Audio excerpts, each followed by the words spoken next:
who or what is the reason that you've continued through this path of helping people? Honestly, myself. I feel like I can't give up on myself. Yeah. And so there were times in, the past few years that I've really wanted to give up. Like I really wanted to say like, I don't need to heal anymore. Like I don't need to continue to focus on my mental health. Like it would be so much easier to just like give up and just, and I think when you choose to really focus on the growth, it can be really triggering and uncomfortable. And that's why a lot of people I feel like don't do it, is because it's hard. It's hard work. And so a lot of my motivation has just come from me continuing to show up for myself and reaping the benefit of showing up for myself. Natalie, thank you so much for coming on today. I'm so unbelievably excited to have you here to learn every bit of the wisdom that you are going to share with us today. I think that there's something so powerful about those that have a perspective on life in the way that you do. So before I ultimately just start going on about all the great things that you do and the people that you impact, I wanted to ask you, who is Natalie Bell? Such a fun question. First of all, thank you so much for having me. I'm excited to be here. Love talking about mental health, and I love talking about just life in general and connecting with others. So I'm happy to be here. Who am I? I would say I'm just a human who's really passionate about helping other humans. I've been through my fair share of like really hard times. And so if there's something that I have been through or something I've learned along the way that could help other people, that's what I feel like is a big purpose of my life. So I'm just like a big advocate for that, and I'm just super passionate about living my truth. And I think living your truth is one of the biggest things that people, in some cases, don't have the guidance that they feel like they need. And I understand that's one of the components of life coaching that you help people out with. Yeah, I think living authentically is such a big component of that. And so if I could help people to get to that point, I feel like I'm helping them. I'm doing my job there. Yeah. So for those who don't know the full extent to what life coaching is, how do you usually introduce the concept to people? So I just think of it as I'm somebody who's just coaching you through something in your life that you feel like is not going right for you, you need support with, you have questions about, you want perspective.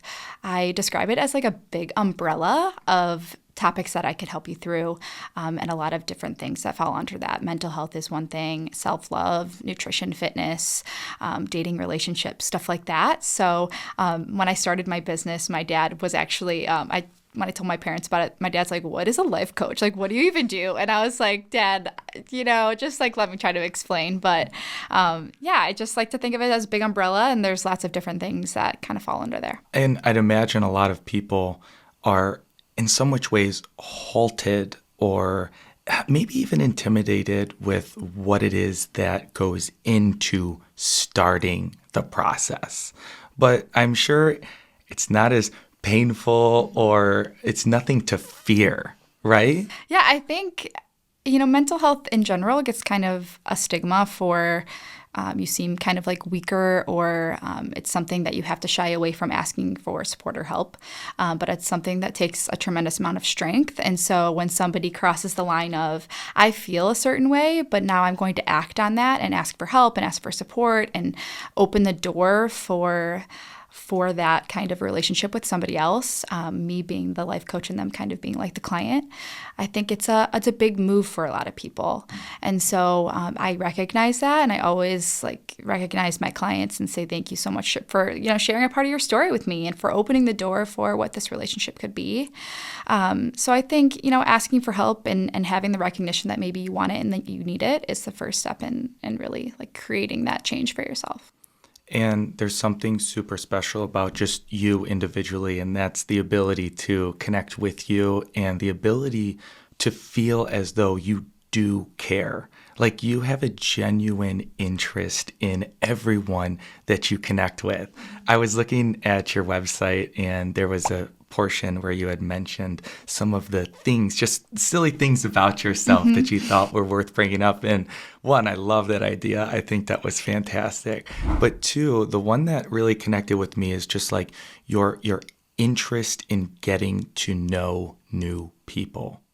And with this life coaching, what an avenue to do so. But not only what an avenue to get to know new people, but what an avenue to get to impact so many lives that are in some which ways on completely different levels and dimensions. I mean, there's no single person that is alike, too much alike in any capacity. Yeah, I think it's cool to meet new people and connect with people who have, different backgrounds, different lifestyles, different views on things. And so as much as I hope my clients learn from me, I hope I learned just as much from them.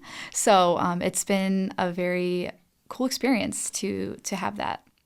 Almost like it is filtering through with you being able to have a positive impact on them having a positive impact on you, and then that just continuing to spread over time. And I'd imagine that because you realized that this was so fulfilling now, how did you even come to think about starting all of this? So my starting point, I guess, I've always been the past couple of years, I would say, really into mental health and healing. I had a really bad breakup about 4 or 5 years ago, and just it kind of kickstarted my own healing journey, my personal development journey. And so I really took a look inwards. And then when I discovered all the lessons that I learned along the way, I just wanted to start sharing them. And really super vulnerable parts of my story that I didn't want to share, but those are the parts that I actually needed to share.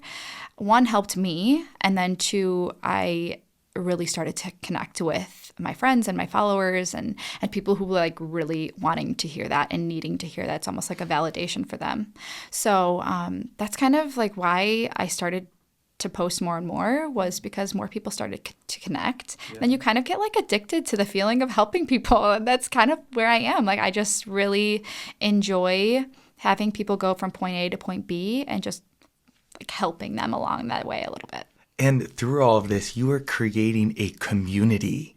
I mean, you have over 80,000 followers on TikTok alone, and those are all people who are supporting you. They are all people that you are supporting, and a lot of them are like-minded people in which it creates a community. And what a beautiful community to surround yourself around, because it's positive, it's going to be impactful. Yeah. And like you said, it's a little addictive because, it's not all about the likes, but what you're going to do is through likes and through exposure, you're going to get to see a lot of comments too. And imagine a lot of those comments are fulfilling to hear and see their stories. Yeah, it's validating. And it's not that I post for, the validation. It's more so for the validation of the impact. I'm creating something that's helping people and them, saying that something resonates with them. It's validation for me. I can keep doing this and people need this and people want to hear this. And so, it's, it's not about the likes, but it's about the reason behind why you're liking those likes. It's because that's impact. Yes. I mean, it's you need the likes to be able to gain the exposure, but to also know that people are resonating with it. Yeah. And I always say, I tell my clients a lot, because we talk about certain tools that you can, take on to better yourself or to grow. And one of them is journaling. I have a lot of clients who love to journal. For me, I've never been a journal girl, but my way of journaling is speaking. So me posting on my Instagram story, talking about a hard day, or me making a TikTok, talking about what I learned in a previous relationship. It's me speaking my it's spoken word out loud. Instead of writing it down, I'm speaking it. And so it's almost a way for me to really let myself out instead of writing it down. I love that. My own journal. Literally. And that's exactly in some which cases what I'm doing here. I am creating a portfolio of conversations that I'm having with so many wonderful people and have the opportunity to look back at them, have the opportunity to share them with people that it would make an impact for. Now, how did you go about starting your social media journey? My social media journey really started on Instagram. Years ago, I just loved posting, about my life. I like to be like goofy, just be my authentic self and share parts of my life. And then it kind of grew into me sharing about my healing journey and connecting with people via, DMs and comments and things like that. And just really like fell in love with the connection that it brought me. I've met basically all of my best friends have been through social media, which is so cool. And then just kind of transformed into more TikTok too, because that's just what is booming right now. So started really just posting more consistently there probably last year, 2 years ago maybe. And it's just blossomed from there. And I've, it's hard to not play the comparison game of okay, I can compare my growth to another person's, but I always say slow and steady growth is very sustainable. And I'm building, like you said, a community. And so sometimes that is going to take a little bit longer, but you have to stay in your lane and just focus on what you're doing and why you're doing it. Yeah. Have you found yourself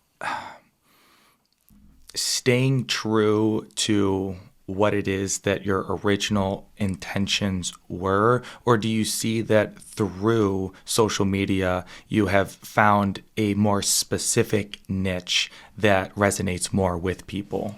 So I have always tried to not niche down.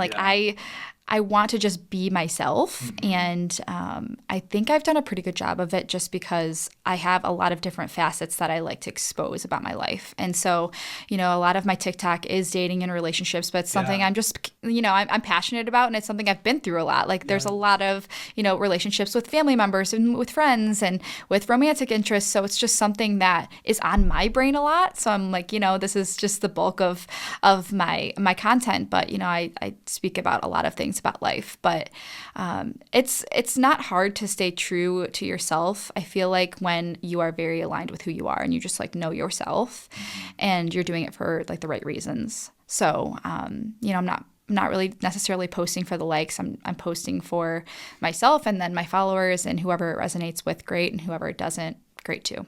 What are your thoughts on the current dating culture?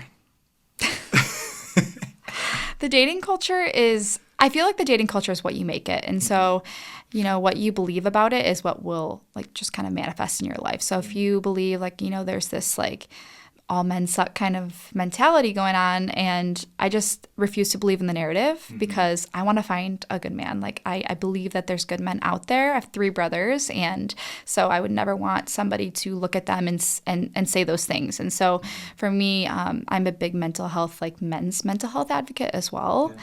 And so I just, you have to think about your words matter, and they have the power to either tear down or build up. And so I think about in dating, you can, keep your perspectives and keep your feelings, of course, and they're valid. And if you've been hurt by the opposite sex or whoever you're attracted to, then that's just going to happen. It's a part of dating, but we don't need to villainize each other. And I think that's kind of what's been going on. But, you don't have to participate in that. It's all in how you kind of approach the dating culture. So it's funny. I agree with you, because there are girls who I've dated and I'm like, yeah, I know that this is not what's right for me. And then there are girls who I've dated and I'm just like, oh, I am not right for them. Yeah. And I think that that is why I have always been amazed and so interested, and in some which ways appreciative of when you are able to find a person that you mesh well with. There's something so beautiful about 2 people both being attracted to each other at the same time. At the same time. Oh, you don't know how many times either me or friends, it's oh, well, this person was interested in this person, but that person wasn't interested in that person at the time. And then they flip-flop. I know. Yep. I know. Right person, right time has to be. Yes. I do think though that I am like I what do you think about types? Do you think people when dating definitely have types? I wouldn't necessarily say like types, but I would say certain values or characteristics that you look for or that you're more attracted to. If you were to tell me like you have a type, I would say like, okay, what does that mean? Like what kind of qualities or characteristics? A lot of times we think types is physical types, like what somebody looks like. For me, physical attraction is huge. Physical touch is one of my love languages. Like you have to be attracted to your partner, but what makes somebody more attractive to me is the way that they carry themselves, certain values, the way that they move about in the world. So it's not so much like physical type for me. It's like the values that I look for. Yeah. That's a certain type, I guess. Now, in a world of social media, and in some which ways, depending on who you are, in an anti-social world, where do you see or where do you find yourself really socializing and getting to the point of being able to understand some of these people's values and your interest in potentially dating them? I think you get to show up the way that you want other people to show up for you. So I believe a lot in like mirroring, like you showing up in the world how you want to, attract that person in. So if you want somebody who's, honest and somebody who's respectful and good at communicating, like you get to be that yourself. Yeah. And so, I think it's really important to figure out. I always say, like, my clients, a lot of times, to my clients, I'll say, like, what qualities are you looking for in a partner? Write them down and then go be it. Mm-hmm. It's like one of the biggest pieces of like dating advice I would say I have is just like be who you want to attract. And I'd imagine it's, in some cases, be where you think those people may be. Right. Like, in a world of dating apps, I'm not on any of them and I've never dabbled in them, but it's like, where would you want to meet your ideal partner? Yeah. Go there. Yeah. Show up there. Be around there. So. Yeah. Because it's far too easy to just stay at home now. Right. Especially I feel like post-pandemic when a lot of us got so used to just being home a lot, being like not as social. I think it takes effort to put yourself back out there and to get out in the scenes and maybe get a little bit uncomfortable with showing up to a new place or going places by yourself. But at the end of the day, like, would you rather sit at home and not give yourself any opportunity, or would you get a little bit uncomfortable and get out there and potentially meet somebody? Because it's out there, but it's going to be a lot harder for it to find you rather than you going out and finding it. That's why I love what Rebecca has going on with the girls' room, because what she's doing is cultivating relationships that at least can start there and then can grow into more opportunities, more social events, or just get people out. Yeah, I agree. I think it's harder to make adult friendships. Yes. And, romantic relationships aside, like even having those friendships is so essential for life. So, how can we put ourselves in better positions to meet people? And I think what she's doing is absolutely beautiful and so important and so key and something that we need more of. So, the girls' room, it's like, how can we expand this, or how can we create more of that and just connect more with each other? So I think it's a really beautiful thing. I think one thing to acknowledge when making the statement that I agree with, that it's harder to make friends as an adult, is when we used to make friends, it usually happened in school or something that you are doing on a reoccurring basis in which you see that person over and over and over again. That's just something that is not so much in what we experience as adults, unless you're working in an environment like that. Right, exactly. I mean, you don't really have the opportunity like you did when you were younger. And so we have to be more intentional about creating those environments for ourselves and creating those experiences for ourselves. But it does sometimes take you like stepping out of your comfort zone and having conversations with new people and putting yourself out there. It takes effort, and it's something that you're just going to have to come to terms with. But like I said, that's why it's so great that Rebecca's doing that, because she's taking away a lot of the planning side of it. And that's huge, because most of the time you're just like, okay, well, what do we do? How do we do it? For how long do we do it? And she's like, this day, this time, this activity, like, boom. I know. She's so great. Yes, yes. How did you wind up getting to know her? We like grew up in the same kind of ish hometown.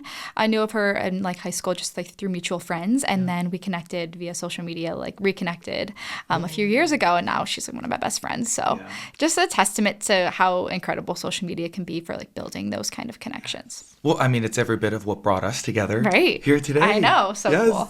Love it. To your point about manifestation, I think it's huge to keep a perspective on your focus and it being positive, because it's like, yes, you can totally talk yourself into a hole that you just can't get out of, or that you feel like you can't get out of until you get unstuck by partnering with Natalie for life coaching. But with that being said, like, if you pay attention to the good things and you continue to keep that cycling through your mind rather than focusing on the bad, you're going to be looking at the glass half full, and it's going to lead to opportunities. Yeah. I think, it's so important to feel your feelings, and your feelings are valid whether they're positive or negative, if they're serving you or not. But it's like, okay, I'm going to feel sad, but how can I get myself out of that feeling? Or how do I not stay here so long? It's affirming yourself and validating yourself, but also utilizing tools to pull yourself out and then to change your mindset, or to just grow from where you are. But it is intentional. It takes intentional work that some people just aren't willing to do or don't know how to do. And I think of it like people like sleepwalking through life, like they just kind of like go through the motions. Whereas like if you live intentionally, like you're more grounded, you're more grateful, you feel more, you're more sensitive to different things. So it's just being more intentional with the way that you live. And I think that's key in creating that good energy moving forward. What advice do you have with being more intentional with your life? I would say presence, and then getting to know yourself. I think we don't know how to get to know ourselves. We weren't taught in school, we didn't have a course on self-love or self-esteem, building up confidence, like getting to know who you are at your core. And so now as like 20-year-old, 30-year-old people, we're like, okay, who am I? What do I like? What do I don't like? What do I value? And so I think a lot of that is getting to know who you are, what you like, what you don't like, what you value, things like that. And I'd imagine that's part of your process in helping people understand. Yeah, I think it's key. In understanding yourself, you're able to understand others better, which I think is just the foundation of building a good relationship with anybody. I'd imagine there's a point in which your clients have their aha moment. I think, you know what? When I started, one of my longest standing clients, probably like 8 months now, we've been working together. And so when he first started with me, he was kind of like, was there a point in, like, he asked me this, was there a point in your healing journey where like you had your light bulb go off and you had your aha moment? And I was like, honestly, no. I said, there wasn't a point in time that I can look back on and say, that was when it all changed for me. I just know, like, I have spent years on like healing myself and working on myself. And so now looking back, I'm like, wow, I've grown so much. And so that's why it's so important to like take those times to look back and reflect at how far you've gone and how much progress you've made. And so, sometimes people do have like breakthrough moments in sessions, or they'll be talking about something and all of a sudden they'll be like, oh my gosh, like I didn't even realize I thought that way until I literally just said it out loud. And so sometimes there are those little moments, but there's not like a point in time. I feel like sometimes people are like, I just want to feel the change already and feel the change already. And it doesn't happen that way a lot of times. It's you like being triggered by something and reacting differently, or you showing up differently in a connection that you've made, or you just taking the time to look back on how far you've come and say, wow, I've really learned like XYZ. So I don't know if there's for sure like aha moments for people. I think there are little instances where they get like a little almost like a God wink, I call it sometimes. It's like, hey, you're on the right track, like you're doing the right thing. Keep going. I'm so glad that you said that because there are too many people that I think believe that you need an aha moment to either have that point of inflection or to feel as though progress is going to be made. And like personally, I'll connect that to, there's someone that I was bummed that I stopped talking to over the summer. And I was like, damn, I can't get it off my mind. So what can I do to try to get it off my mind? And I started, running. Which transitioned into once I got cold, working out and lifting. But there were little things that I got along the way. One was a notch tighter on my belt loop.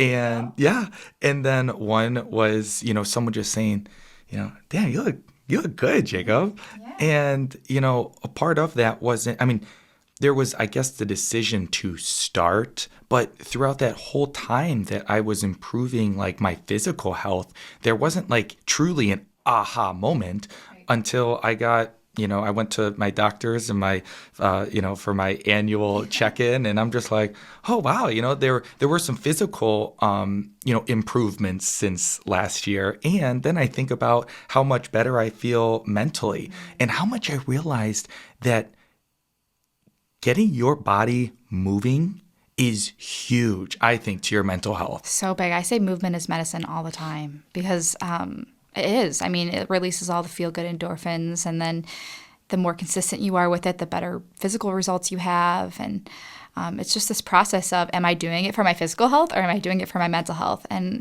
when I really prioritize doing it for my mental health, that's when my physical results like really started to come. I'm like, oh my gosh, like my body is changing. I'm like, because my mental health is. So yes, it truly all connects. But some people just don't know how to connect those dots. And the guidance that you're providing through your work is really doing exactly that. And that is going to make people feel more confident. It is going to improve their self-esteem. And I'd imagine one other thing that they're going to realize is that their relationships with people around them are probably going to get better or potentially change. Yeah. Yeah, of course. I think as you change, the way that you show up changes. And, sometimes it's for the better. And sometimes, those relationships that were just serving you at a different point in your life might start to fall off a little bit. Doesn't make it wrong. Doesn't mean you're not doing anything wrong. Just, it just is the way of life. Some people are here for a season and some people are here forever. Yeah. Season, a reason, or for life. I love that saying. Yeah. Who or what is the reason that you've continued through this path of helping people? I think it's honestly myself. I feel like I can't give up on myself. Yeah. And so there were times in, the past few years that I've really wanted to give up. Like I really wanted to say like, I don't need to heal anymore. Like I don't need to continue to focus on my mental health. Like it would be so much easier to just like give up and just, and I think when you choose to really focus on the growth, it can be really triggering and uncomfortable. And that's why a lot of people I feel like don't do it, is because it's hard.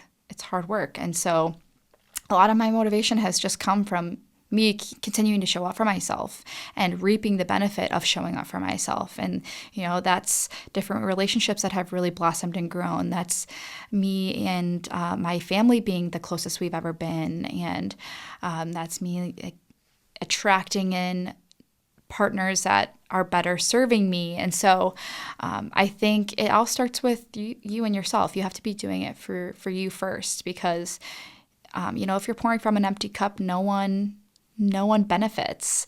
One of the most selfless things that you can do is to build yourself up. And a lot of people call that selfish. And I think it's the most selfless thing you can do is pour from a full cup instead of an empty cup, because then everybody else benefits from your full. It all starts from within.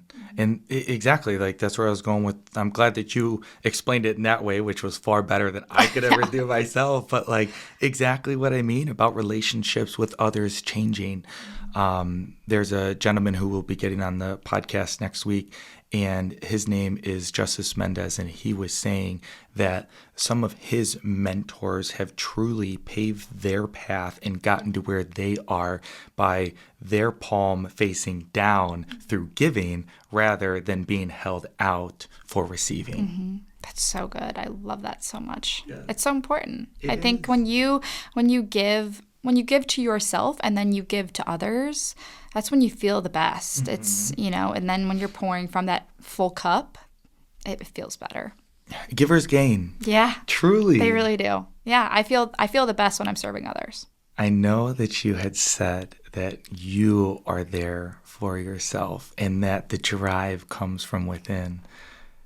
But who supports you? Who keeps you going outside of only yourself? I have a really great family. Yeah. I'm really close with them. I think the world of them. I mentioned earlier, 3 brothers. They're all so different, but they're all so amazing.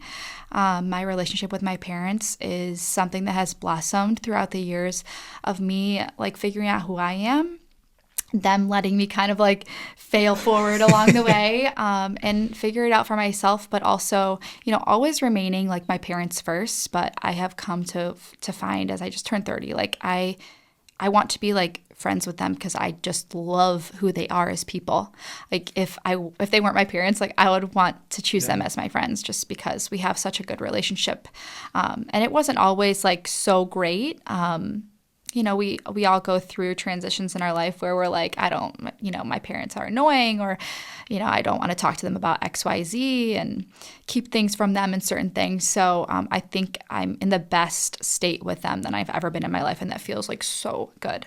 And then I have really supportive, beautiful friendships. I have a lot of really close women in my life who just build me up, make me feel the best me, inspire me. Like they inspire the shit out of me. Like they're just such cool, badass women. And they want like me to be the best that I can be. And it just makes me just show up the best that I can. So I think having like-minded individuals in your life who also have, a direction for where they want to go, are working on their own healing and growth, you're able to really blossom from there too. So I have really great people in my life. It has become a theme on this podcast that I've recognized that those that have gotten to a wonderful place have attributed it to the support that they have from their family, whether it be from the start, whether it be something that's blossomed, whether it's just something that people are starting to get in touch with right now. That is where they are able to recognize that that's where it comes from. And I can speak exactly from that experience because I am the oldest of my brother and then my sister. And my 2 parents are wonderful. And you're so right. Like, if they weren't my parents, like, I would still want them to be my friend. Yeah, like hang out with me. Yes. Yes. I mean, it's so funny because, like, every Tuesday we do Taco Tuesday at those Coronas down the street. So fun. Oh, it's amazing. And I think to myself, like what would... You never know because you're not experiencing it, but, like, I'd imagine there'd be some feeling of emptiness if I didn't have that. I just wouldn't be able to put my finger on it. Yeah, I think, we don't really control that, and that's the part that I try to have a lot of empathy with others who don't have the kind of upbringing that I've had. We don't have a control over that, and so I just try to relate to people in all ways that I can, but sometimes people won't have those same experiences that you did growing up with your family and be as close with their parents as you are. And so try to have empathy and compassion, but realize how important that is in shaping who somebody is. But yeah, having that relationship with my family has definitely shaped who I am. I wouldn't be the same me without them. So Where do you fall in line with your brothers? I have one older and then two younger. Yeah, they're lots of fun. They were really fun growing up. They weren't too hard on me, Yeah. but yeah, we're all pretty close. That's so fun. Are they all in the area? No, so my older is married with kids in Cincinnati. Okay. My middle brother is in med school in Pittsburgh. Oh, wow. And then my youngest is working in Chicago. So I'm actually the only one home. Oh, there we go. Yeah. Aw. I think that'll probably make for some interesting trips along the way as you all either find a place to get together or there are trips that you go out and do. Is traveling something that's important to you? Do you enjoy traveling? I love traveling. Yes. I always say it's like what I love to spend my money on. Yes. Is experiences and traveling and seeing the world, seeing different cultures. The world is just beautiful. And so I want to see any and all that I can. I have this goal to visit all the national parks. So that's on my mind. Me and my mom take like an annual girls trip every year to celebrate our birthdays. Like instead of buying each other gifts, we go on trips together.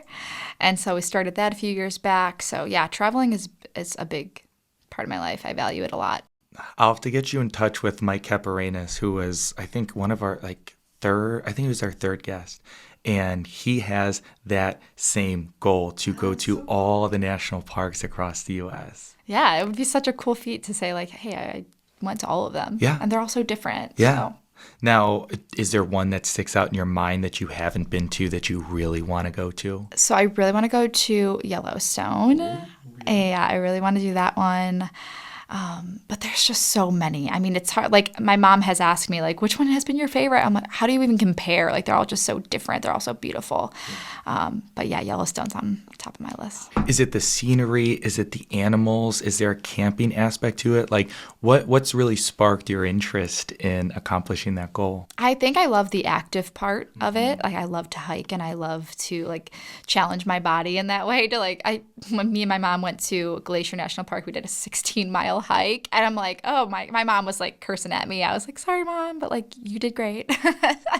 But yeah, it's cool to have like the active part of it and then just to see the beauty of the world. I think we have to expose ourselves to or else we'll like just be living in our little bubble. And so just to see the different views and just different cultures, it's just so fun to me. Yeah. Now, what about leaving the U.S.? I definitely like am open to it. I just think there's lots to see here. Yeah.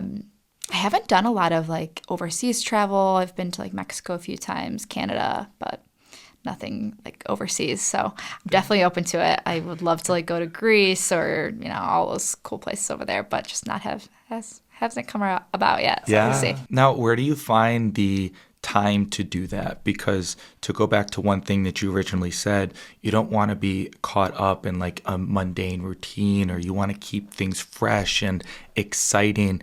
Is there a point in which you reflect and say like, all right, I need a little time for myself, or it's time for me to treat myself, or I just need to be a little refreshed, and these are the things that I feel as though will best push me forward? Yeah, I think because when I'm home and I'm like in the zone, I do nursing. I'm a nurse too, and so do nursing and then life coaching. Like a lot of my time is spent on other people, and so how do I like to like rejuvenate and give myself that time back and really connect with me? Is a lot of that is through traveling. Okay. And so when I feel like my cup's getting a little bit empty, or I feel like I need some spice in my life, or just some fun, reconnect to myself. That's when I will say like, okay, I need to plan a trip, or okay, I need to get away for a weekend, or something like that. So.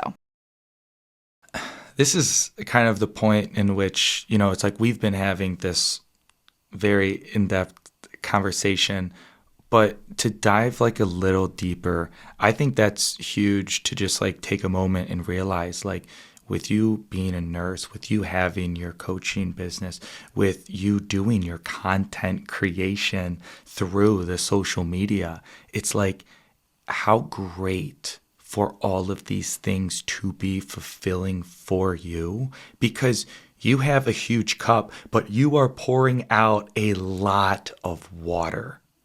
So that's why, in some cases, I wanted to ask the question to make sure that you are refilling your cup because you're doing so much for people. Yeah, I think it's a balance, for me.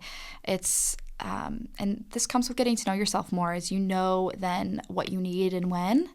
And so I know when I need to like pull back on my content a little bit and stay a little bit more unplugged, or that's when I think about taking a trip or going to spend time with my family, just like reconnecting to myself. And then when I really like have pedal to the metal and I'm just going full speed, creating like 5 videos a day and pouring my heart out to my clients and things like that. So I think it's like getting to know what you need, and that takes connecting with who you are and getting to know yourself, like we've kind of chatted about. Yeah. Is there any process that you go through content creation? No, I'm kind of all over the place still.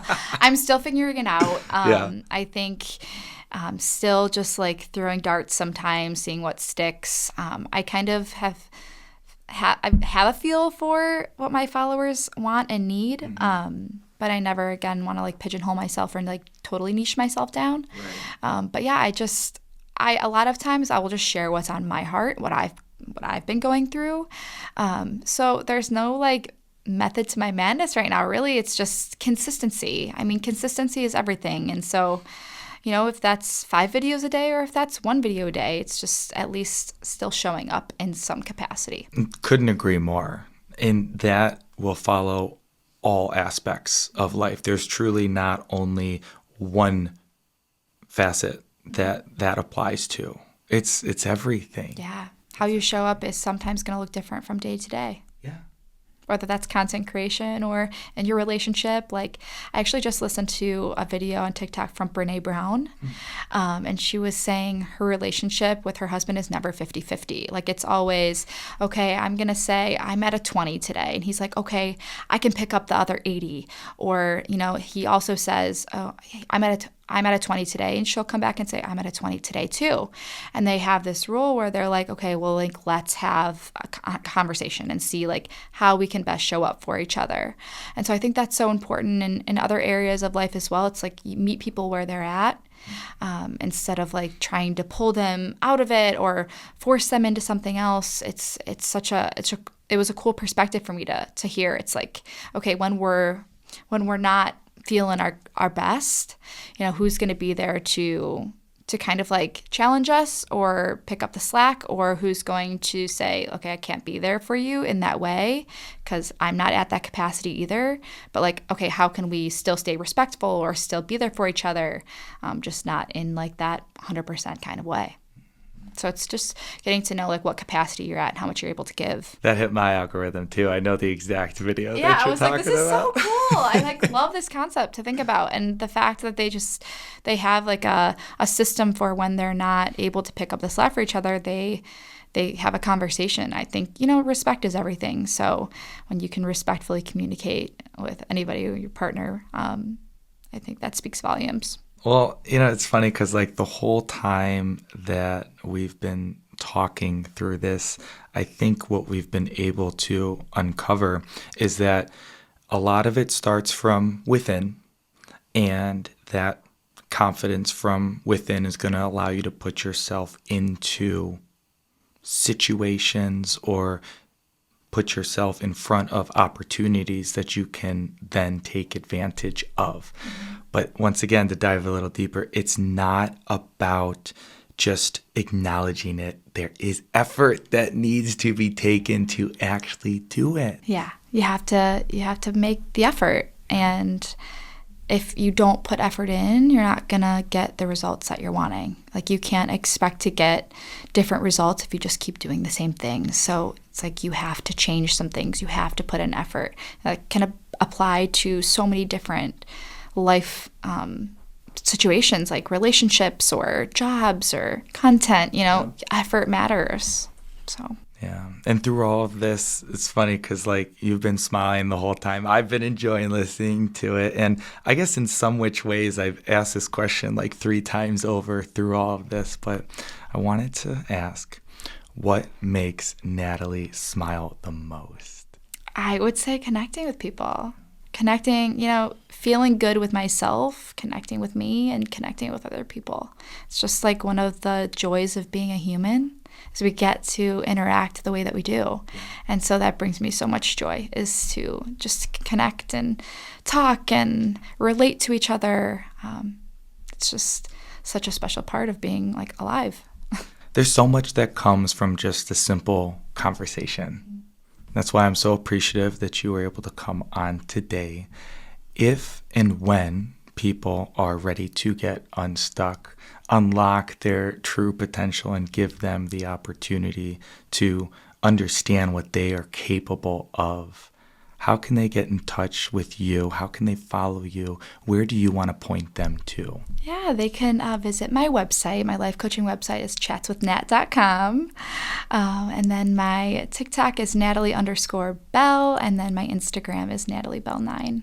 So I share a lot of the same kind of stuff on all platforms. Yeah, and I understand we may exclusively have a podcast potentially coming up into the future. On the horizon, but a lot of kinks to work out and things to put into play. But I'm very excited for that as well whenever it comes. Yeah, I think, just speaking with you for this short period of time, I think that would be perfect for you because you do a great job of not only conceptualizing, idealizing, and being able to articulate the lessons that you have learned yourself. But as we spoke about before this, like there are also things that you have read, things that you have seen, stories that have been told to you that you are then able to bottle up and share in a way that people can take. Yeah, I think it's so important to be relatable and to break down maybe some bigger concepts into things that people can understand in a way that they can. So I think that's important. Relatability is huge, and that's something that I truly believe in as well when, putting out my content and just being who I am. Yeah, well, and I think that's a huge reason for the success of like Emma Chamberlain. Are you familiar with Emma? Yes, she's so relatable. So relatable. And it's because she shares through everything. Yes. Like even when it's not so fun to share, she shares. That's when you connect the most with people usually. Yes. And then all of a sudden you find yourself like on the the Met Gala floor doing like interviews. Like there's an opportunity. There's an opportunity that she took. Exactly. Thank you again so much for coming on. We look forward to having you on in the future, keeping up with everything that you've got going on. Thank you so much. It was so much fun. Awesome. Thank you.